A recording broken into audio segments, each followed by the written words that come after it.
Os trading card games foram uma febre nos anos 90 e 2000, tendo seu início com Magic, um dos grandes marcos dos jogos.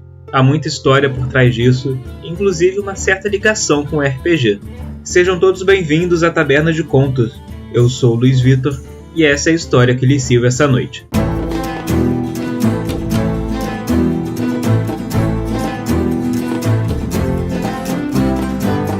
Antes de começar, lembre de curtir, se inscrever e compartilhar para que possa receber mais vídeos como esse.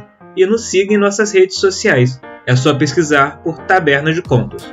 Acredito que todos estejam familiarizados com algum tipo de jogo de cartas, como truco, sueca, pôquer, buraco ou até Uno e Cancan. Todos esses jogos podem ser jogados com o mesmo tipo de baralho. Tudo bem que Uno e Cancan possuem um baralho próprio, e outra característica deles também é que existe uma única pilha de cartas utilizada por todos. O que nós falaremos aqui é um tipo diferente de jogo de cartas, os TCGs, ou Trading Card Games, também chamados de CCGs, ou Collectible Card Games, que são os jogos de cartas colecionáveis. E o que diferencia esses jogos? Primeiro, cada jogador possui seu próprio baralho para usar, construído por ele mesmo com diferentes cartas, de acordo com a sua estratégia. E as cartas utilizadas nesses jogos foram criadas especificamente para eles, e existe uma grande variedade delas para os jogadores adquirirem, e é aí que entra a parte colecionável do jogo. Esses jogos têm sua origem décadas e décadas atrás, com um hobby bem comum nos Estados Unidos desde o começo do século passado, que é o de colecionar figurinhas de jogadores de beisebol. Esse hobby também se estendeu para outras franquias além de beisebol, envolvendo outros esportes ou outras franquias de forma geral. Um exemplo para quem assistiu Vingadores é a coleção de figurinhas do Capitão América, do qual o Agente Coulson se orgulhava tanto. Já foram feitos alguns jogos baseados no uso dessas figurinhas, mas nada perto do que temos hoje em dia. Foi na década de 90 que o game designer Richard Garfield teve a brilhante ideia de unir esse conceito de figurinhas colecionáveis com jogos de cartas, criando Magic: The Gathering, o primeiro e mais famoso TCG de todos.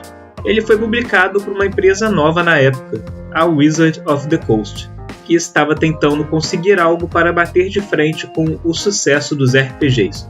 O objetivo inicial de Richard Garfield, ao se juntar à Wizard, era lançar outro jogo, o Robô Rally, mas como a Wizard não tinha muitos recursos na época para gastar, eles quiseram que Garfield fizesse primeiro um jogo menor para que pudesse pagar pela produção de Robô Rally. E assim ele seguiu com um antigo projeto seu, se inspirando em Dungeons & Dragons e alguns jogos de tabuleiro, que resultou em Magic. Nesse jogo, cada jogador assume o papel de um Planeswalker, uma espécie de feiticeiro capaz de viajar pelas dimensões.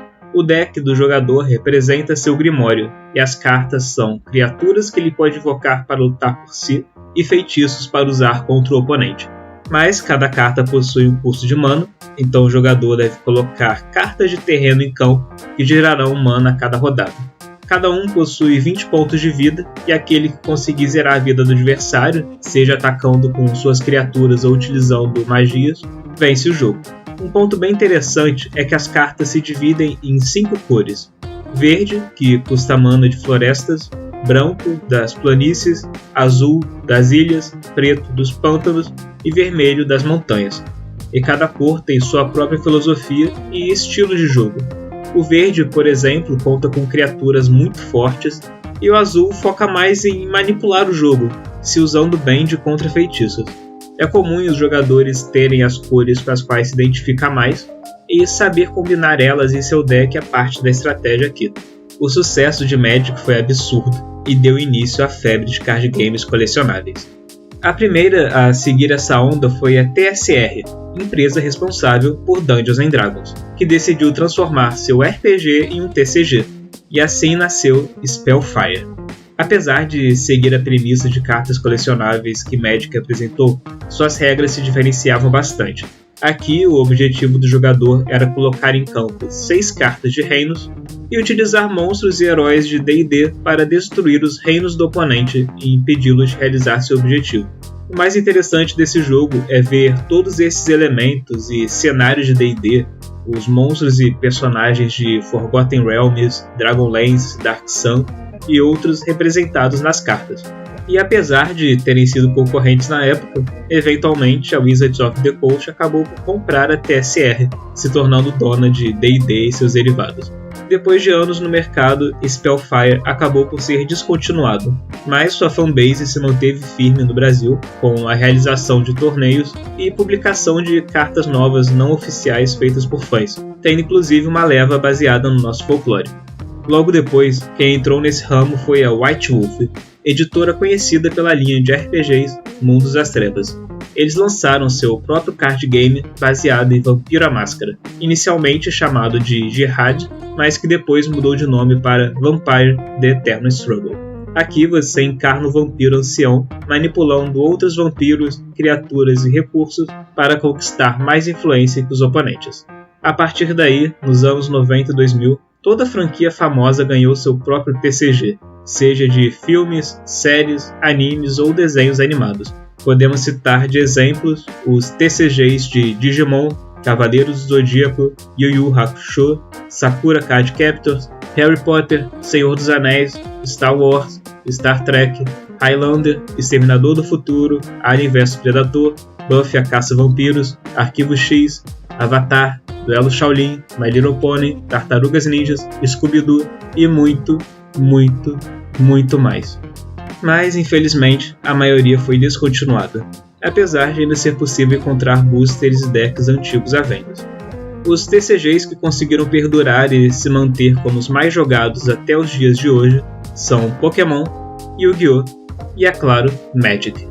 Mas há alguns TCGs novos no mercado que têm feito um certo sucesso lá fora, como Forces of Will, Card Fight Vanguard, os card games de Transformers e Dragon Ball Super. Inclusive, houve um TCG brasileiro, baseado em uma das franquias de maior sucesso da atualidade, Battle Scenes, o jogo de cartas da Marvel. Infelizmente, apesar de ser um jogo muito bom, ele acabou sendo descontinuado há alguns anos também. Mas existem muitas expansões dele e ainda é possível encontrar boosters e decks à venda, e por ser um jogo brasileiro, ele possui um valor muito mais acessível. Nós vamos ficando por aqui, espero que tenham gostado do vídeo. Comenta aí embaixo se já jogou Magic, Spellfire ou algum outro card game e que jogos de cartas você gostaria de ver nos próximos vídeos. E não se esqueça de curtir e se inscrever. Valeu pessoal, até a próxima!